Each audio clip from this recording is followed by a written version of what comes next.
I gotta get it set up. Go ahead. Okay. So we're here to deliver DSA's open letter to Greg Harms, the executive director of the shelter, the Boulder Shelter for the Homeless.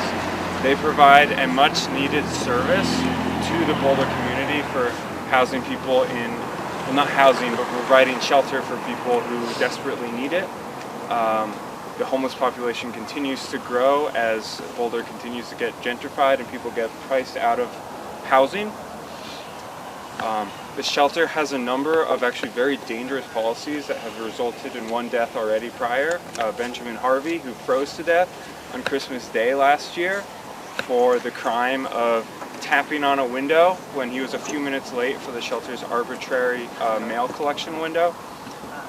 He was banned for a year and then froze to death on the park bench.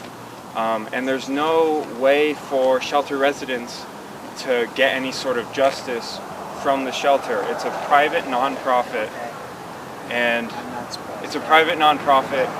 even though the city demanded that they have binding arbitration, the shelter said no, and the city council kind of folded. So they have mediation, but that just means both parties, the shelter and the resident, if there's any issue like someone getting kicked out for a bullshit reason, which happens all the time, they have there's no way for them to seek justice. So our first demand is that we need binding arbitration for the shelter. Also, we need all current suspensions reevaluated, and every person, every resident who has been sent to the shelter through coordinated entry, which is their sort of high priority funnel to services, be readmitted immediately. It's really cold. I wouldn't be able to sleep out here. And third, we need people who have experienced homelessness, either presently or in the past, on the board of directors. The people that are living here should have a say in how it's run. So we are going to have some speakers talk about these issues, and then we're going to go and deliver a nice letter that's been signed by like 280 people and a number of orgs around northern Colorado, and we're going to go try to deliver it to Greg Harms. Right. Yeah. Who isn't here but air horn. and the letter, right? Where'd it go? Does anyone else want to Oh, sign it's it? over here. Yeah, I think the best light is basically where these guys are standing. We should have speakers in front of them. Did they kick us out from the door? Should we just read it there? We're gonna read here and then go over there and deliver our sign. Oh, okay.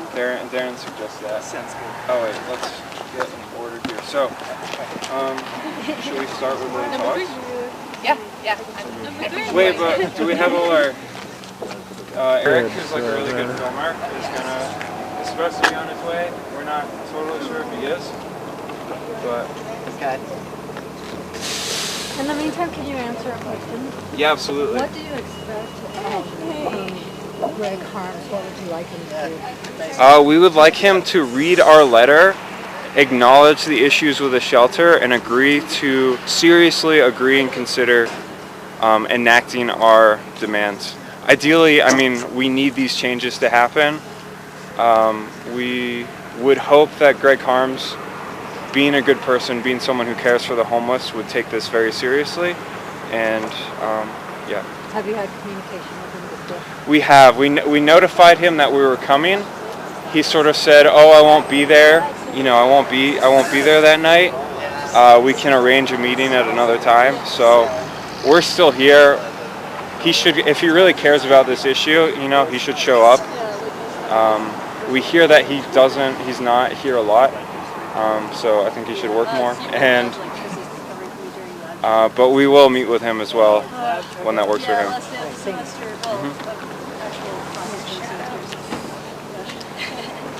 I can't read this on my phone. Can you make sure you're in the light? There you Yeah. go. Yep. Hey. Hi, Aaron. Yeah. So you think it's better we give it up there than behind the gate? I just think we need to The true measure of any society can be found in how it treats its most vulnerable members. Most of it, and then only walk on their property to deliver the letters and then can't. Practices that have led to people losing their lives in Boulder. A whole year has gone by since Benjamin Harvey's totally preventable death, and in spite of many recommendations made by our city council, made by community members, the Boulder Shelter for the Homeless and Executive Director Greg Harms have done nothing. So we are here tonight to demand that these changes be made. Yeah, what do you guys think of doing it on the sidewalk? Darren says that's public property and we could do it. It actually is. And we just found out that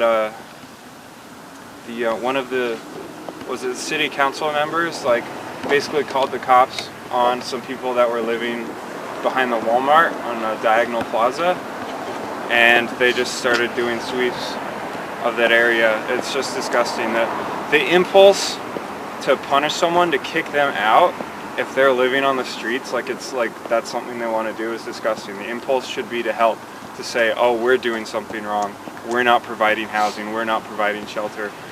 Right. Like no one wants to live in a fucking parking lot. And nor should they. I just checked and apparently it's 31 degrees. So I guess the emergency shelter thankfully is open tonight. But if it was just 1 or 2 degrees warmer than this, which is extremely cold, there would not be an emergency severe weather shelter. So anyone who had been suspended from the shelter like Benjamin Harvey was would not be able to have a bed for the night. The decision is also made in the morning about whether or not to keep it open. So, yeah, and they don't change it if it becomes colder. Who here thinks they could tell the difference between 32 degrees and 31 degrees, 33 degrees and 32 degrees? Not me. I'd All be just feel as dead. cold. Yeah, Just as dead. yeah. I have gloves on and my hands are going numb.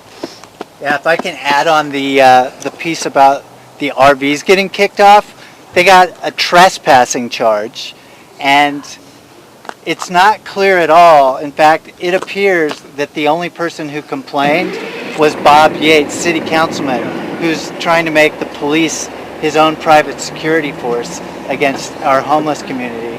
Because to actually enforce, for the police to actually enforce a trespassing charge, they need to get a complaint from the property owner, and it's not clear at all that that happened.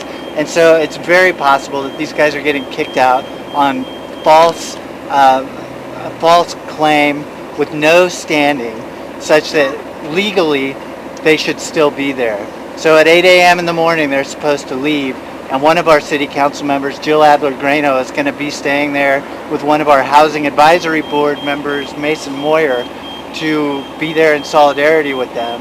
But it's quite possible that there could be legal action to defend those folks if we could get lawyers to do that.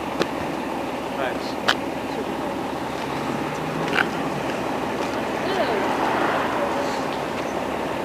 Right. So I guess the plan is we're going to go to the sidewalk and speakers will speak and then she'll deliver the letter, ideally to Greg Harms himself, right? All right. I think we'll. That's what's up. Well, yeah. This dude is like looking at us. That's definitely him. It's all wave. Right. Hello, you move. Up in the top window is the offending person. At least watching us. You look like that. An office, you can kind of see them up there. An office window